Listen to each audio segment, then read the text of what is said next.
Daily Broadside, day 517. I just got home from a very delectable pizzeria. I had one of the best pizzas I've ever had in my life. Fried chicken, pickles, ranch, mozzarella. Oh, it was absolutely scrumdiddlylicious, as a Willy Wonka would say. Gotta say, they're doing things right there in Clemens, North Carolina.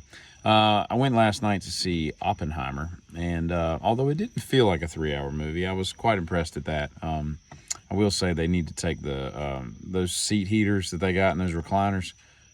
Let's take it down about 80 degrees Fahrenheit, because that I just about left with third-degree burns on my back. It was a little excessive, okay?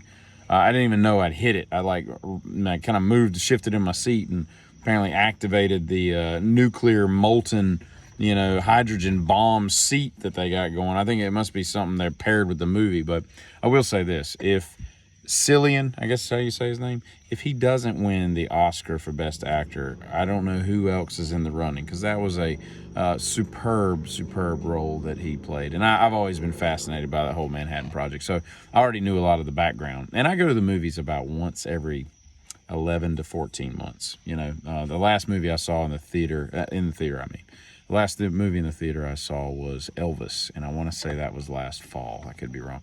I love biopics, though, and that's usually what it is. The Aviator, Tucker with Jeff Bridges was awesome. J. Edgar was not bad. That Elvis movie was good. Bohemian Rhapsody. I just love biopics. I don't know what it is about it, but while I was watching the previews, right, movie came on at 6:45. Movie started probably like 7:15, so I had to watch like all these stupid previews. But I will say this: there was a Paul Giamatti movie where it was like the stayovers, the holdovers, the leftovers, something like that, where some fancy school, like everybody, the people that stay behind at Christmas break or something. That looked interesting. However, the guy that made it also made Sideways, which I tried watching, and I learned that day that I can't be bothered by films that are about wine. I can't do that. So there's that. But nevertheless, that looked like an interesting movie. And also, there was one about Bob Marley coming out. I think it's called Bob Marley One Love, or just One Love. And I am a much deeper fan of Bob Marley than the people who just know the standard cuts they hear on the radio. But great dude, and that should be a great movie. That guy looks like he's got it going on and everything. So there's that. But Oppenheimer, I will say, there was a lot of characters. You got to pay attention, and the way that they wrote the story, it jumps all over the place. So if you're not paying attention, it's kind of hard to keep ahead of the game and know what's going on. But very well done. I was pretty impressed, and it was a pretty good cast, all things told. I will say this, though: at the end of it, and I've been to the Trinity site. I went there when I was in New Mexico once, and it's pretty neat if you know the history of what you're looking at. Otherwise, it just looks like a desert with a little thing that says, "Hey, this is the Trinity site." But it's pretty cool, like watching that part of it. But I would say this: at the end of the movie, there's kind of like a it just kind of stuns you at the end. And I think I would have made the bass so loud it would just blown the speakers right out of the theater. To the point that they would have had to replace all the speakers before the next showing. We've got to take a 30-minute respite here because we've got to replace all the audio-visual accoutrement so that the next theater can do it, because I think that would have been just kind of cool, just blow up the speakers. Kind of like one of those SUVs you see at those stupid stereo competitions that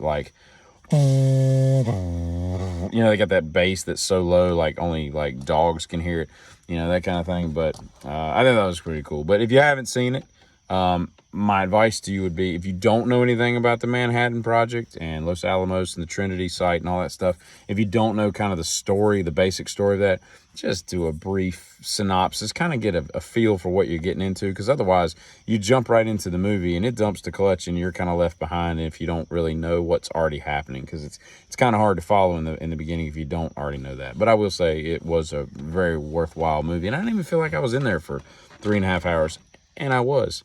I went through a bag of Swedish fish very quickly that I bought at a Food Lion grocery store, because I ain't paying their exorbitant prices for the fish, I don't go to Best Buy. The Double B does not get my money, because I grew up as a Circuit City kid, and the CC will always be better. than the Double B. And I'll tell you this, last thing, it arrived today. I ordered a case of communion wafers, like 1,000 communion wafers off of Amazon, because I'm an idiot and I apparently had money I didn't need. And so I just bought them on a whim because I was thinking one day, I was like, I wonder if you can buy those. And sure enough, you can. So I ordered them, right? And they came in like around lunch today. And I spent most of my lunch eating communion wafers with peanut butter. And I got to tell you, the body of Christ with peanut butter is not bad at all. In fact, if you want to increase, the turnout that you get at your local church, these pastors need to be dipping these dang wafers in peanut butter. I'm telling you, it makes the wafer so much better. This is the body given for you with peanut butter. And I just think that would just attract people a little bit better. But I could be wrong. I'm just letting you know what I think about it. But yeah, I've got probably, I'm going to say I probably ate like 60 communion wafers. I don't even know how many calories that is. They don't look like they'd have a lot of calories. There's probably way more in the peanut butter. But tomorrow, let's just say Sunday will be a Nutella and communion wafer. A giddy.